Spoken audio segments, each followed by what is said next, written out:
tanungin natin yung bayaw ko mga kabuhilangoy kung alam ba niya itong kabuti. Dahil sila ay ano na, matagal na dito sa bukid.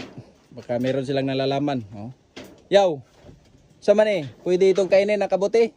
Anong status yan mga bayaw? Ay, hindi ito pwede makain. Huh? Ay, hilo ito. Sinubukan ko kanina kainin ito yung presko. Siguro mga 2 oras na, hindi pa ako nalason. Iba yung makain, yung niluluto, yung maliit pa nito. Sayang yaw kung hindi yan nakakain. Napakaganda pa naman, oh. Yung maliit, yung parang tinga ng daga, yun ang makain. Kaya pala siguro subukan natin i-search ito sa Google kung ano ang nakakalason. Tanongin si Mukang, baka alam niya. Yan, oh.